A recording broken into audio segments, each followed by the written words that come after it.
సాయి రాజేష్ గారు special thanks sir.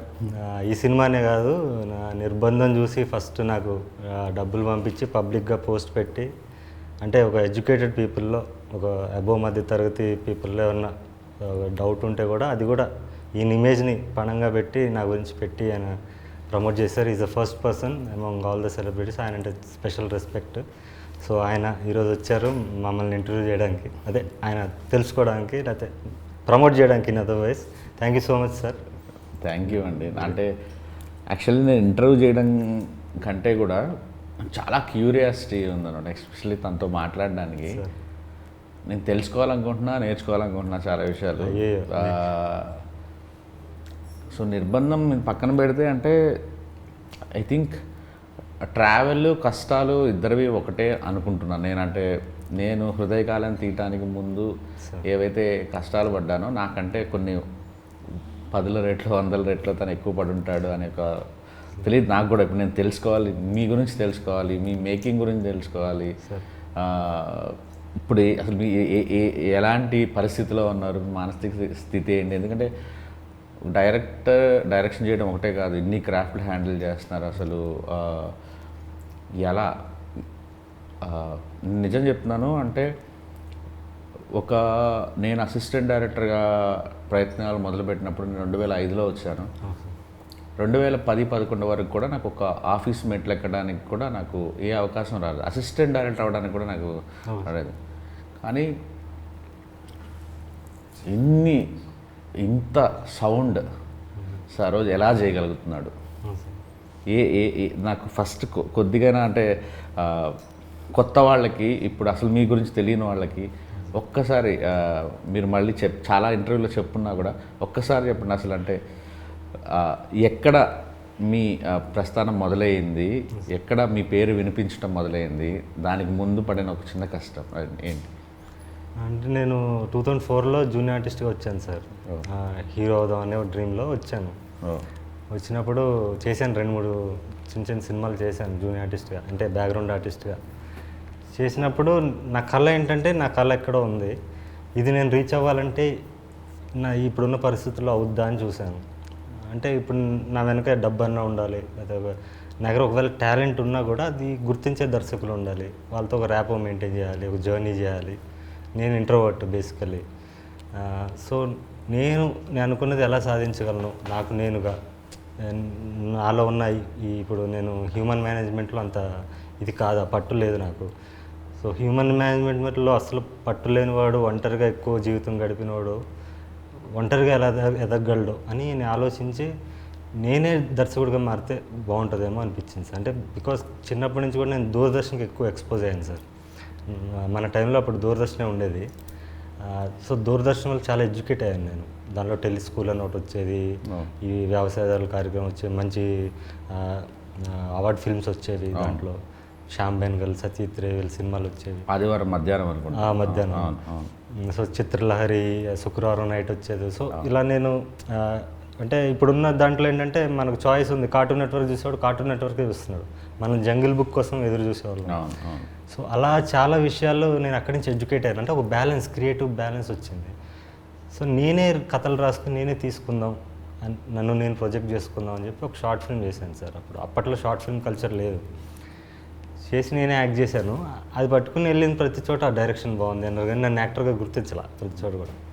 So నేను okay వేరే యాక్టర్ని పెట్టి చేద్దామని అక్కడి నుంచి మిగతా ఇంటర్వ్యూలో చెప్పినట్టు మార్కెట్ ఉన్న యాక్టర్స్తో చేయాలంటే వాళ్ళతో జర్నీ.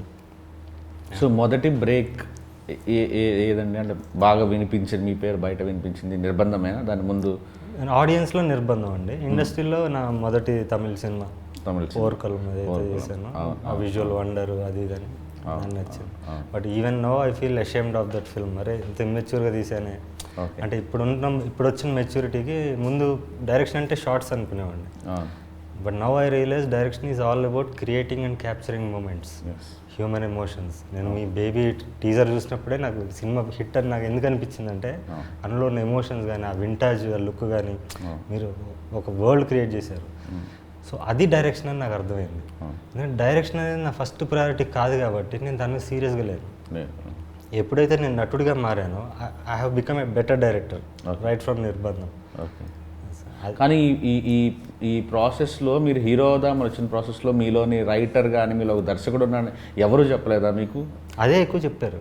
ఆ, మిగతా ఇది తెలియదు కదా సార్, నేను నా యాక్టింగ్ కోషన్ వాళ్ళకి తెలియదు కదండి. ఓకే ఓకే సో అవి people recognize me and even now పెద్ద టెక్నీషియన్స్ కూడా, ఇప్పుడు రామ్ లక్ష్మణ్ ఫైట్ మాస్టర్లు కూడా ఓకే నీ సినిమా ఫైట్ చూసే మేము వెళ్ళి మహేష్ బాబు సినిమా చేసినా, అల్లు అర్జున్ సినిమా చేసినా నీ సినిమా ఫైట్ చూసి ఇన్స్పైర్ అయ్యి వెళ్తాం అని చెప్పారు. అంత పెద్ద ఫైట్ మాస్టర్లు నేను పుట్టక ముందు చేస్తున్నారు వాళ్ళు. ఓకే సో అది నాకు ఐ ఫీల్ ప్రివిలేజ్. అలాంటి చాలామంది టెక్నీషియన్స్, డిఓపీలు కానీ ఆర్ట్ డైరెక్టర్లు కానీ అది ఇండస్ట్రీ వరకే పేరు. బట్ జనాల్లోకి ఇవన్నీ హంగులు కాదని వాళ్ళు చూసేది ఎమోషన్, వాళ్ళు కనెక్ట్ చేసుకోవడం. అది రియలైజ్ అయినప్పుడు నా రెడ్ జర్నీ స్టార్ట్ అయిందండి. యా, బట్ నాలో ఒక కోరిక ఏంటంటే భాగ్యరాజు గారు కానీ, కాశీనాథ్ గారు కానీ, ఉపేంద్ర గారు కానీ, ఇలా నాకు చాలా ఇష్టం, విశ్వనాథ్ గారు కానీ, వాళ్ళ యాక్టింగ్లో పడే ఒక గ్రేట్ డైరెక్టర్స్ని మిస్ అయ్యాం. దయచేసి మీరు డైరెక్షన్ మాత్రం వదలకండి. హీరోగా సెటిల్ అయినా ఫ్యూచర్లో. నేను డైరెక్టర్గా ఫెయిల్యూర్ అయ్యాను సార్. నేను ఇప్పుడు ఫస్ట్ 3 సినిమాలు కూడా నేను డైరెక్టర్గా 2 సినిమాలు తమిళ్లో చేశాను, ఒకటి తెలుగులో చేశాను. 3 ఎవరు తెలియకుండా పోయింది. అవును, మణిరత్న గారికి 6వ సినిమా హిట్ అండి. మీకు తెలుసో లేదా, మౌనరాగం. అవును, కన్నడలో చేశారు. అండ్ నేను దాని గురించి కాదు, నేను ఇంపాక్ట్ ఇవ్వలేదు డైరెక్టర్గా. నాకు ఒక పర్టికులారిటీ లేదు కాబట్టి, నాకు అంటే ఇంట్రెస్ట్ లేదు, కంప్లీట్ ఇంట్రెస్ట్ లేదు కాబట్టి. ఇది ఎందుకు చేస్తా అంటే నా బతుకు తెరుగు. నన్ను నేను ఎస్టాబ్లిష్ చేసుకోవాలంటే నాలో ఒక దర్శకుడు ఉండాలి, ఒక మ్యూజిక్ డైరెక్టర్ ఉండాలి, ఒక ఎడిటర్ ఉండాలి. ఇవన్నీ స్ట్రెయిన్, చాలా స్ట్రెయిన్ ఈ జాబ్. కానీ ఫైనల్గా వీడి కోసమే నేను బతుకుతున్నాను. సో వాడిని వదిలేసి మళ్ళీ నేను నాలాగా ఉంటే మళ్ళీ 3 సినిమాల్లాగా అయిపోతాను. అది నాకు ఆ క్లారిటీ ఉంది. అందుకే అతను నడిపించడానికి దర్శకుడిని కూడా అలానే ముందుకు తీసుకెళ్ళి ఇద్దరు కలిసి వెళ్ళండి అంటున్నాను నేను చెప్పాను. అదే సో ఒకరి కోసం ఒకరిని వదిలేయకండి అంటున్నాను. బయట వేరే సినిమాలు చేసినప్పుడు మాత్రమే నటుడుగా చేస్తాను. నా సొంత చేసినప్పుడు definitely I direct my self. అంటే సంవత్సరానికి ఒక సినిమా చేయాలని ఉంది. ఓకే, బయట నటులతో అయితే డైరెక్ట్ చేయలేను.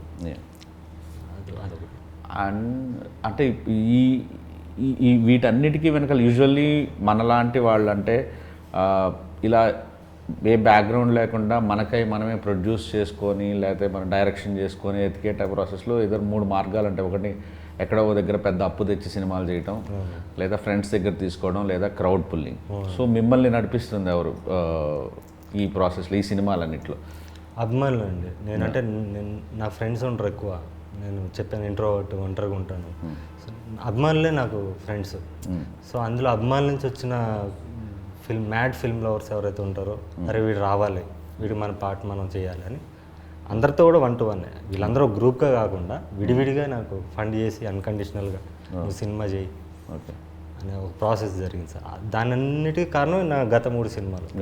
నేను ఫ్రీగా రిలీజ్ చేసి కళనాది వేల మీద అనే కాన్సెప్ట్లో చేయడం వల్ల ఒక ఎమోషనల్ కనెక్ట్ అయిన వాళ్ళు ఎక్కువ మంది ఉన్నారు. ఓకే, వాళ్ళందరూ సపోర్ట్. నిర్బంధం ఆ టైంలో ఎంతండి మీ బడ్జెట్స్? యాక్చువల్లీ నిర్బంధం తక్కువే సార్. నిర్బంధం 8 daysలో తీసానండి. అది కూడా మేకింగ్ వీడియోస్ ఉంటాయి, చిన్న కెమెరాలు. నేను మొత్తం అన్నీ చూసుకోవాలి. నిన్న మొత్తం యూట్యూబ్లో మొత్తం షాక్ అయిన 8 daysలో తీసింది. అది 8 days. నిర్బంధం 2 వచ్చి 22 daysలో తీసాను. అది మొత్తం పొలిటికల్ ఫిల్మ్.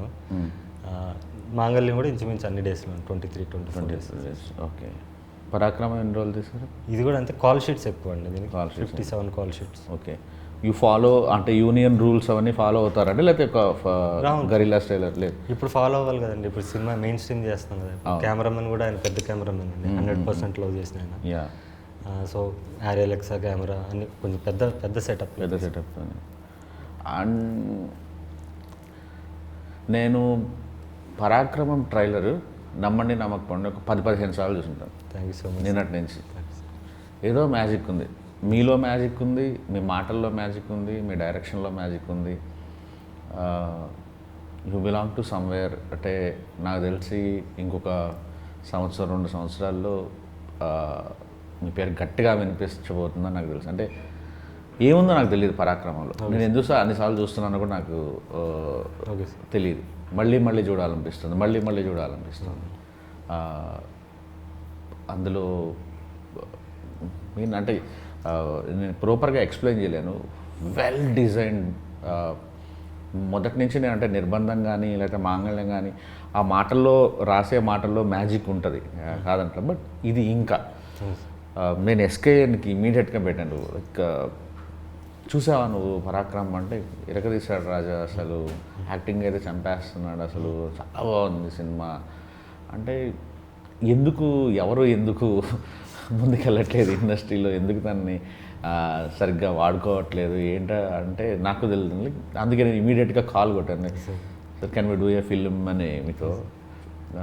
అంత బ్రిలియంట్గా నచ్చింది నాకు. నేను ఎప్పుడెప్పుడా అని వెయిట్ చేస్తున్నాను. యాక్చువల్లీ హోప్ నేను ఇక్కడ హైదరాబాద్లో ఉన్నట్టే ఇమీడియట్గా వెళ్ళిపోయి సినిమా చూస్తాను. సినిమా చూసి నేనే ఇది చేస్తాను. Very big fan of you. Thank you so much sir. అయ్యో అన్డౌటెడ్లీ అసలు మీరు ఆ 2 షేడ్స్ 3-4 షేడ్స్ ఉన్నాయి ఇది ట్రైలర్లోనే. నాకు అసలు ఈచ్ అండ్ ఎవ్రీ కొన్ని షార్ట్స్ గురించి అసలు ఇదేంటి అని డిస్కస్ చేయాలన్నంత కుతూహలంగా ఉంది మీకు. Your a great film maker and great actor also. Thank you sir. So looking forward actually. Thank you so much. So మీరండి అంటే ఇప్పుడు మీరు చూస్తుంటారు కదా, నీకు హార్డ్ హిట్టింగ్ ఫిలిమ్స్ తను తీసేవన్నీ ఎక్కడ భయం అనిపించలేదా మీకు? అంటే ఇప్పుడు నేను అంటే హార్డ్ హిట్టింగ్ ఫిలిమ్స్ అంటే మేము బేబీ తీసాను, ఇప్పుడు మీరు చూసుంటారు బేబీ, మా వైష్ణవికి వచ్చిన తర్వాత ఇది కానీ. సో తన ఫిలిమ్స్ కూడా చాలా మొహం మీద చంప పగలగొట్టినట్టుగా ఉంటాయి కదా. సో మీకేమనిపించింది ఆఫర్ వచ్చిన దగ్గర నుంచి కానీ, తర్వాత రేపు ఏమైనా ఫేస్ చేయాల్సి వస్తే కానీ? యాక్చువల్లీ సార్ గురించి నాకు తెలీదు. ఒక ఫ్రెండ్ తీసుకెళ్ళారు సార్ దగ్గరికి, ఒక క్యారెక్టర్ ఉంది చేస్తావంటే ఓకే అని చెప్పి చూశాను సార్ని. చూసి ఆడిషన్ వీడియో పంపమన్నారు, పంపించాను. అలా సెలెక్ట్ చేశారు. సార్ ఏం మూవీస్ తీసారో తెలియదు. తెలిసిన తర్వాత ఇప్పుడు ఏమనిపిస్తుంది? ఏం చూసాగా మంగళం తర్వాత ఏమనిపించింది అని అడిగారు. భయం వేసిందా? భయం వేసిందంటే భయం లేదు, యువర్ లక్కీ యాక్చువల్లీ. సో వీళ్ళు తర్వాత తెలుస్తుంది. సార్ నాకు మీ యాక్టింగ్ అంటే చాలా ఇష్టం. మనకి కామన్ ఫ్రెండ్స్ కూడా మనం చాలాసార్లు ఫోన్ మాట్లాడుకున్నాం. ఏంటి అసలు మీ ఇద్దరి మధ్య ఎందుకు ఇంత బాండింగ్? ప్రతి సినిమాలో మీరు లేకుండా ఎందుకు ఆయన సినిమాలు తీయట్లేదు? డబ్బులు ఏమైనా పెడుతున్నారు? సార్ గొప్పతనం అదృష్టం అనుకోండి. డబ్బులు నేనేం పెట్టట్లేదు సార్, డబ్బులు నేనేం పెట్టట్లేదు. నేను ఊరినే వచ్చేటప్పుడు మళ్ళీ ఒకసారి రివిజన్లా ఉంటుందని ఊరినే అలా కొన్ని చూసుకొని వచ్చానమాట నిర్బంధానికి అన్నీ.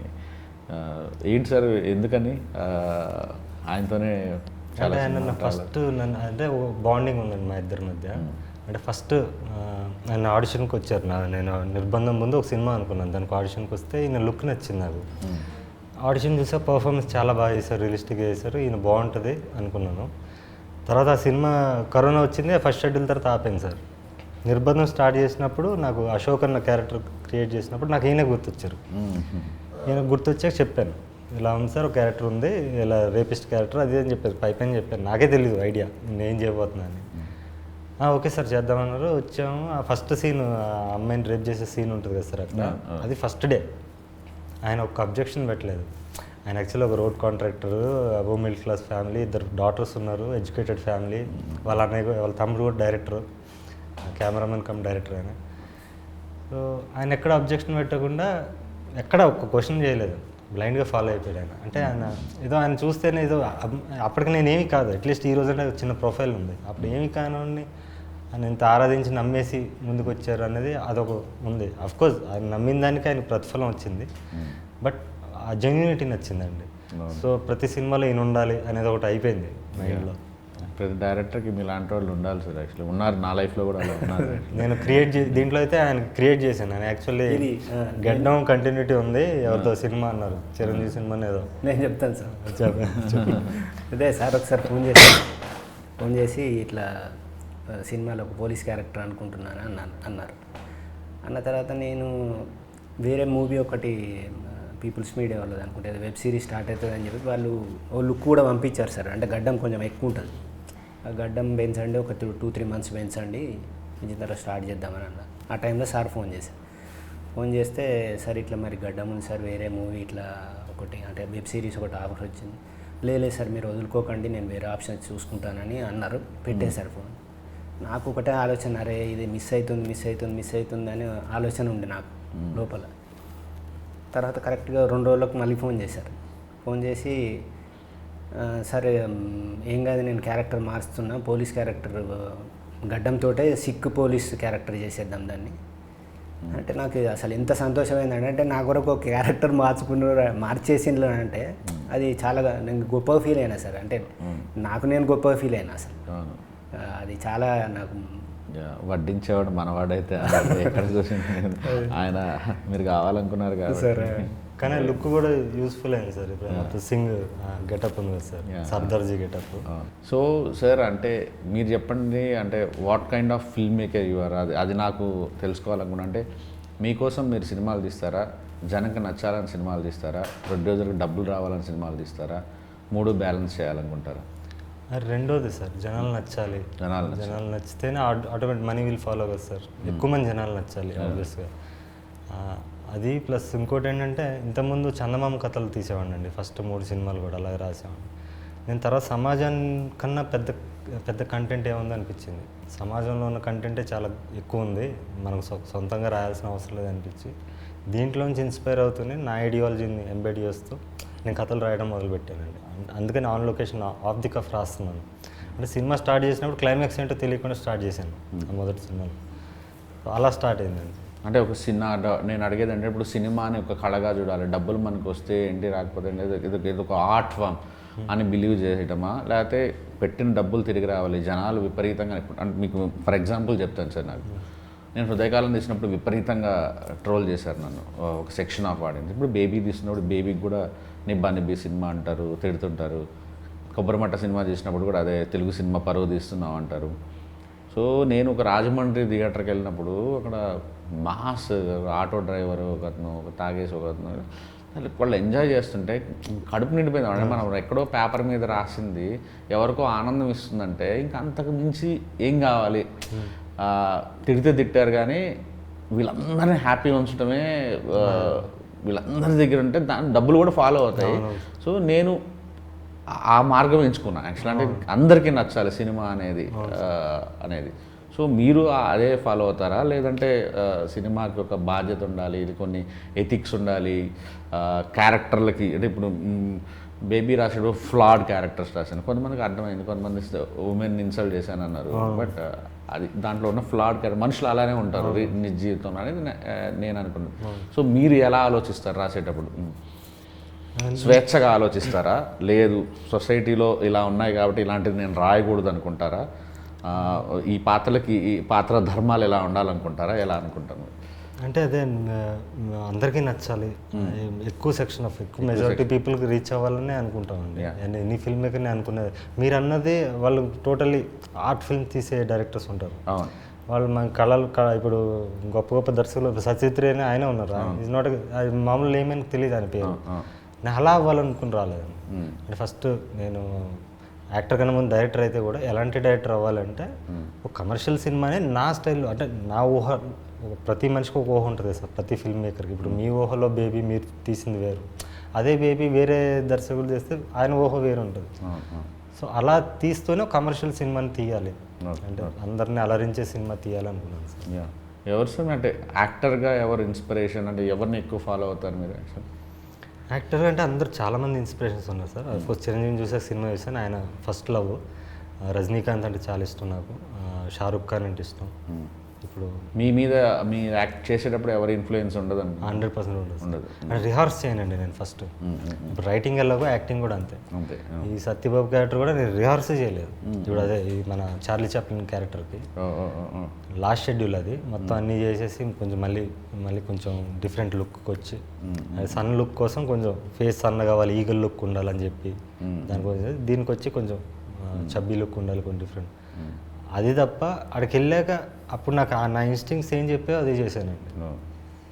నాకు చార్లీ చాప్లిన్ క్యారెక్టర్ విపరీతంగా నచ్చింది. మా ఎస్కేఎన్కేమో క్రికెట్ అంటే సినిమా చూశాడు కాబట్టి తను ఆ ఎంటైర్ ఆ లుక్లో ఉన్నదంతా తనకు విపరీతంగా నచ్చిందని చెప్తున్నాడు. నాకైతే ఈ చార్లీ చాప్లిన్ అంటే what a great actor your అనిపించింది యాక్చువల్లీ. Thank you sir. సో ఇప్పుడు అంటే మీరు మరి నిర్బంధం కంటే ఒక కొత్త తీసుకొచ్చారు యాక్చువల్లీ. ఏంటి, ముందు డబ్బులు 1,00,000 టికెట్లు అమ్మితే నేను మీకు ఫ్రీగా రిలీజ్ చేస్తానని. Now your coming in to the theatres, first time కదా థియేటర్స్కి అవును రావడం. సార్, అవును సార్. ఎలా ఉంది సార్? అంటే నేను నా ఫస్ట్ సినిమా తీసినప్పుడు చాలా ఫ్రస్ట్రేషన్ ఉండేది. అంటే షోలు దొరకవు, ఎక్కడో ఊరవతలు ఇస్తాడు ఇద్దరు ముగ్గురికి, మన సినిమా వాల్యూ తెలియదు, మనం ఇంటర్నెట్లో ఎంత తోపులమైనా వాడికి అర్థం కాదు, ఎక్స్ప్లెయిన్ చేయలేం. డిస్ట్రిబ్యూటర్ వస్తారు, ఒక్కో సినిమాలు చూస్తారు, బాగానే ఉంది కానీ అండి ఈ ఎక్కడండి ఇలాంటివి అంటారు, ప్రింట్లో పబ్లిసిటీలు మీరు పెట్టుకోండి మేము రిలీజ్ చేస్తూ ఉంటారు, ఇలాంటివన్నీ తగులుతుంటాయి కదా. Are you facing those kind of problems? అంటే అది ఎప్పుడు ఉండేది సార్. నేను ఫస్ట్ సినిమా ఎప్పుడు ఫిల్మ్లోనే తీశాను, ఫిల్మ్ కెమెరాలో తీశాను. అప్పుడు కూడా ప్రొడ్యూసర్ వేరే పర్సన్ అయినా కూడా ఆయన కూడా కొత్తే. సో నేను అన్ని ఇదే జరిగింది మాకు. సో వాళ్ళదేం తప్పలేదంటాను. ఇప్పుడు వాళ్ళకి డిస్ట్రిబ్యూటర్స్ కానీ ఎగ్జిబిటర్స్ కానీ వాళ్ళు మార్కెట్లో ఎవరు ఉన్నారని చూస్తారు, వాళ్ళు ప్రజల్లోకి వెళ్ళి సర్వే చేయలేరు కదా సార్, అంత టైం ఉండదు వాళ్ళకి, వాళ్ళు ఇప్పుడు ఉన్న బిజినెస్ దీంట్లో. సో మనం రిలీజ్ చేసుకుని నిజంగా సినిమాలో మెరిట్ ఉంటే సక్సెస్ అవుతుంది కదండి. లేదు మెరిట్ అవ్వలేదు, లేకపోతే రీచ్ అవ్వలేదు, మనం అట్లీస్ట్ మనం ఒక స్టాంప్ వేస్తాం కదా. ఇప్పుడు నిజంగా మనల్ని అంతమంది అభిమానిస్తే పక్క ఊర్లో ఉన్నా కూడా వచ్చి చూస్తాడు మన కోసం. అలాంటి సినిమా తీయాలి, అలాంటి కంటెంట్ ఇవ్వాలి, వాళ్ళని ఎక్సైట్ చేయాలి. ఒక ట్రైలర్ అనేది ముఖ చిత్రం అండి దేనికన్నా. సో ట్రైలర్ చూశాక వాడు అందులో ఉన్న మూమెంట్స్ని సినిమాలో చూడడానికి వస్తాడు అనే ఒక కాన్ఫిడెన్స్తో చేస్తున్నానండి. సో ఇప్పుడు పరాక్రమకి మీకు రిలీజ్ అంతా స్మూత్గా ఉంది, అవును సార్. అసలు ఎటువంటి డిస్ట్రిబ్యూషన్ సైడ్ కానీ ఎగ్జిబిషన్ సైడ్ కానీ ఎటువంటి లేదు, ఎస్కేఎన్ గారు ఉన్నారు వెనక, ఆ ప్రాబ్లం లేదు. హ్యాపీ. ఎస్కేఎన్ గారు ఉంటే ఇంకా పెద్ద తలకాయ ఉన్నాడు యాక్చువల్లీ. అండ్ ఐ థింక్ ఇలాంటి ఫిలిం అండ్ నా ఫేవరెట్ డేట్ రోజు రిలీజ్ అవుతుంది, మా బాస్ బర్త్డే రోజు కదా అది. అండ్ సో నాకు ఒక్కసారి పరాక్రమం ఎందుకు చూడాలి? అది ప్రతి మనిషి కామన్ మ్యాన్ అంటే నేను అంటే నాలా బతికేయడం ఈజీ సార్. ఒక ఫోకస్ ఉండి ఒక ఇది ఉండి దానికోసం బతకడం ఈజీ. ఒక కామన్ మ్యాన్ అనేవాడు వాడు ఎన్నో కాంప్రమైజెస్, వాడు డ్రీమ్స్ని కంట్రోల్ చేసుకుని ఫ్యామిలీ కోసం ఇంకేదో బాండింగ్ కోసం బతుకుతుంటాడు. వాడు రోజు ఎంతోమందిని ఫేస్ చేస్తుంటాడు. వాడిని ద్వేషించేవాడు ఉండొచ్చు, వాడిని కామెంట్ చేసి ఒక బాస్ ఉండొచ్చు, వాడిని ప్రేమించి మోసం చేసిన వాళ్ళు ఉండొచ్చు, గెలిచిన ప్రేమ ఉంటుంది, ఓడిపోయిన ప్రేమ ఉంటుంది, గోతులు తగ్గడం ఉంటుంది, ఇలా రకరకాల క్యారెక్టర్స్ వాడి చుట్టుపక్కలే ఉంటారు. వీళ్ళందరినీ దాటుకుని వాడు జీవిస్తుంటాడు, లీడ్ చేస్తుంటాడు. కానీ వాడు ఊహలో మాత్రం వాడిని ఒక హీరోగా ఊహించుకుంటాడు, వీళ్ళందరినీ ఎలా కొట్టాలి, ఎలా తన్నాలి, ఎలా చేయాలనుకుంటాడు. సో అదంతా నేను సినిమాలో చూపించాలనిపించింది. సో లోవరాజ్ అనే మళ్ళీ కామన్ మ్యాన్కి ఏముంటుందంటే పుష్ప, కేజీఎఫ్ లాంటి సినిమాలు చూసి ఎంజాయ్ చేస్తారు, కానీ నేను వాళ్ళగా అవ్వాలనుకోరు. ఎందుకంటే క్రిమినల్ అవ్వాలనుకోరు ఎవరు, జైలు అంటే భయం, లేకపోతే రక్తపాతం ఇలాంటివి చేయకుండా మనం హీరో అవ్వాలనుకుంటారు. సో ఇందులో లోవరాజు రక్తపాతం చేయడు, క్రైమ్ చేయడు, ఏం చేయకుండా హీరో అవుతాడు. అంటే నేను ఒక 100 రూపాయలు పెట్టి టికెట్ కొనిపిస్తే నన్ను నవ్విస్తారా, ఏడిపిస్తున్నారా, రకరకాలుగా ఏ కైండ్ ఆఫ్ ఎమోషన్లోంచి నాకు హై ఇవ్వబోతున్నారు మీరు? అన్నీ ఉంటాయి సార్. అండ్ ప్రేమ ఉంటుంది, అదే మీరు అన్న వినోదం ఉంటుంది, యాక్షన్ ఉంటుంది, నటన ఉంటుంది. మెయిన్ నటన అండి. నటన కోసం ఖచ్చితంగా సినిమాని నటనే తీసుకెళ్తుందని నా ఫీలింగ్. నేను అదే అనుకున్నాను. బట్ అన్ని క్రాఫ్ట్లు అమేజింగ్ ఉన్నాయి, బ్యాక్గ్రౌండ్ స్కోర్, ఎవ్రీథింగ్, యాక్టింగ్ దగ్గర నుంచి మ్యూజిక్ కానీ కెమెరా వర్క్ కానీ ఎవ్రీథింగ్ ఈజ్ సో గుడ్. నాకైతే ఈ సినిమా ఆడాలని మనస్ఫూర్తిగా కోరుకుంటున్నాను. నా ఇంటర్వ్యూలు చేసుకోవడానికి నేను భయపడతాను, అలాంటి వచ్చి కూర్చొని చేస్తున్నానంటే నాకు అలా అనిపించింది.